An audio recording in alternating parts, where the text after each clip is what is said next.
Bonjour, je suis Mademoiselle Sophie, sexothérapeute et thérapeute de couple, et je vous souhaite la bienvenue dans cette nouvelle question sexe. Oh!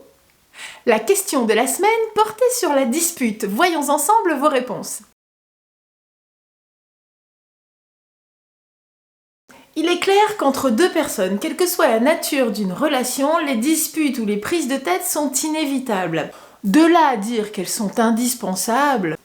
Ceci dit, on le sait, pour certains couples, la dispute est inévitable au sens où ils s'ennuieraient presque s'il n'y avait pas une prise de tête ou une prise de bec une fois de temps en temps. John Gottman, un célèbre thérapeute américain, a identifié 4 étapes dans la construction de la dispute. Il les appelle les 4 cavaliers de l'Apocalypse. Avec en 1, la critique. En 2, la contre-attaque. Ben oui, quand même, on a envie de répondre quelque chose. En 3, le mépris. Ouh là là, ça fait mal. Et en 4, la fuite. Voyons le premier, la critique. C'est pas la petite remarque dite gentiment, du genre oh là là, chérie, t'as encore laissé traîner tes chaussettes.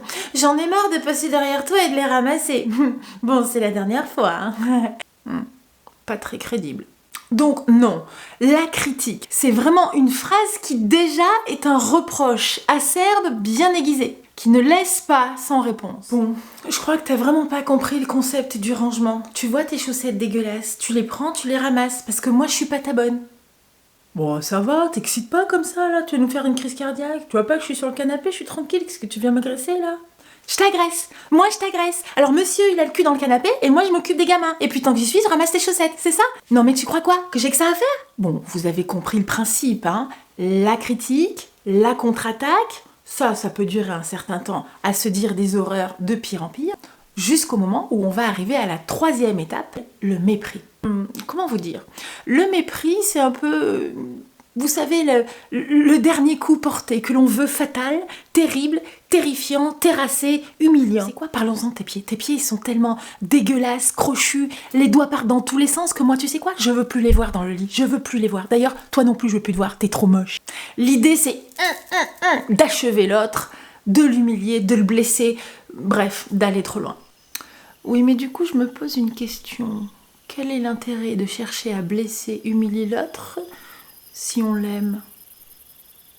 Bon ben voilà, tout ça nous amène à la 4e étape, la fuite. Bah oui, parce que si vraiment on va trop loin, ça risque sincèrement de dégénérer. Donc c'est plutôt pas mal que l'un des deux dise stop. Souvent, ce sont les hommes. Ils vont s'enfermer dans leur grotte ou dans les toilettes. Et parfois même, nous les femmes, comme on a du mal à s'arrêter, on les suit.